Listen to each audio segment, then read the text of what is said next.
Hi, Kristen Joyner with Living Out South Realty, and we are looking at Oconee County, South Carolina's market update. So let's go see what the market is doing.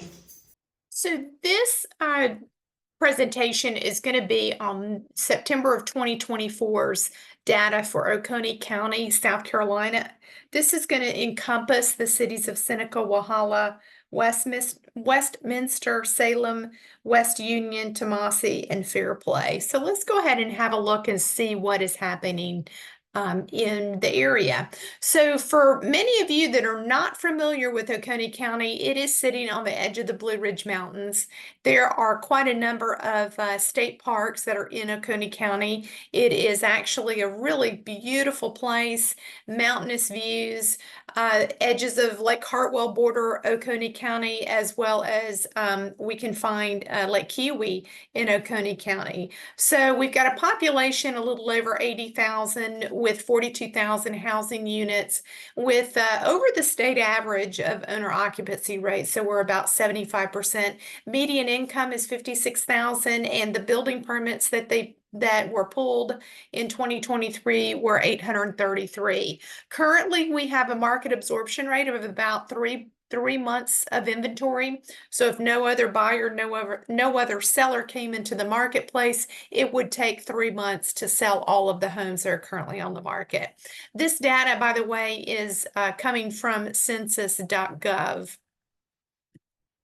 So when we take a look at the mid-year review that the National Association of Realtors hosted in July, the prediction for the remaining part of 2024 was so the pace of sales of homes was going to remain very similar to 2023.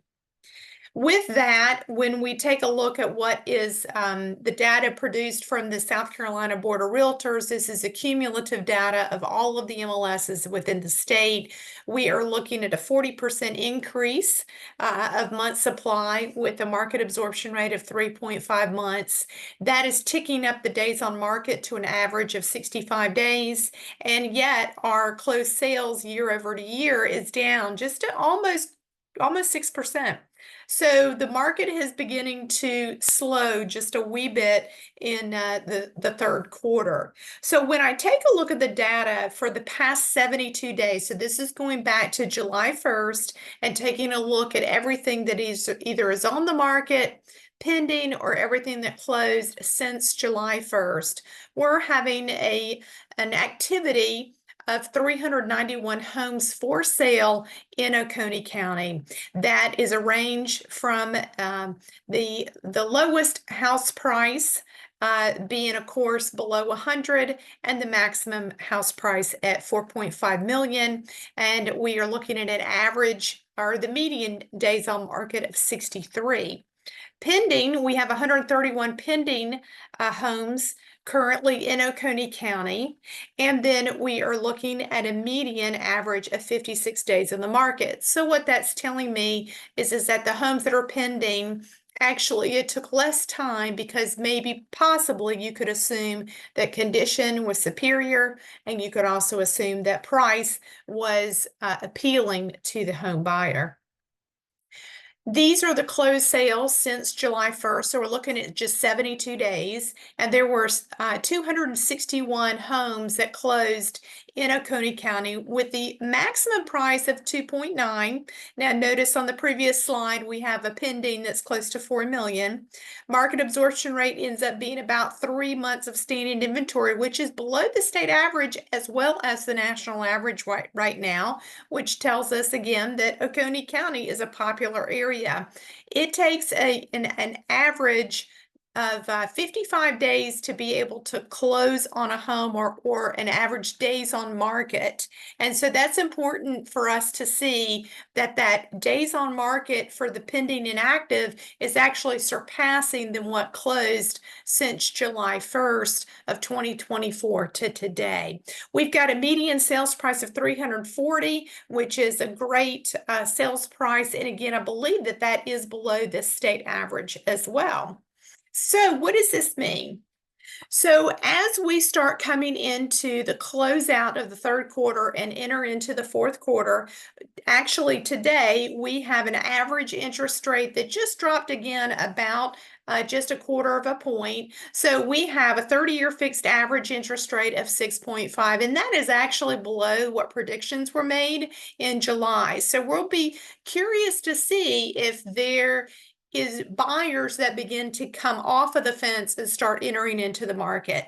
I do know that our population has grown from 23 to 24, and yet at the same time, we're looking at the same number of sales of homes as the same pace of 23. So we're assuming that there's quite a bit of pent-up buyer energy out there of people wanting to close on a home. And so we'll be curious to see if these interest rates will begin to get those people out into the market.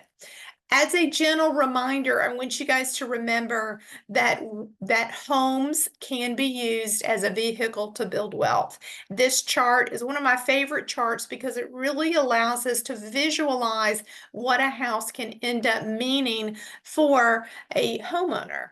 So you're looking at actually having wealth that's going to be close to 300,000 to 400,000 greater than a tenant who does not own a home. If you are a seller, it is time for your listing to get competitive. It is time for you to start positioning yourself, taking a look at condition, taking a look at price, and then most importantly, hire a brokerage that can begin to get more exposure for your house. This is a great example of organic impressions that Living Down South created on their Facebook page. This is not a boosted post on the right-hand side, and the reach is 1,400, whereas Zillow, the consumer site, which I love Zillow, I love the ease of that app, is only 424. So this gives us a really good idea of what to expect when we have a brokerage who knows how to market, and that's what our job is here at Living Down South. Our goal is to get as many people to look at your home online so that they get excited about seeing it in person. It is a numbers game. The more people I can get to come and take a look at your house, the sooner we will get a contract that is going to be a good contract for you to accept. I am Kristen Joyner. I am the broker of the Georgia side of Living Down South Realty, licensed, of course, in both Georgia as well as South Carolina. I've been doing this for 30 years. I love it. I think that holding space for people that are beginning to take on change is what I actually was made to do. I come with positivity. I come with enthusiasm. I believe in real estate as a vehicle to build wealth. And if you are looking for a realtor, I would love to interview for the job. Thank you so much for watching my video, and I will see you soon.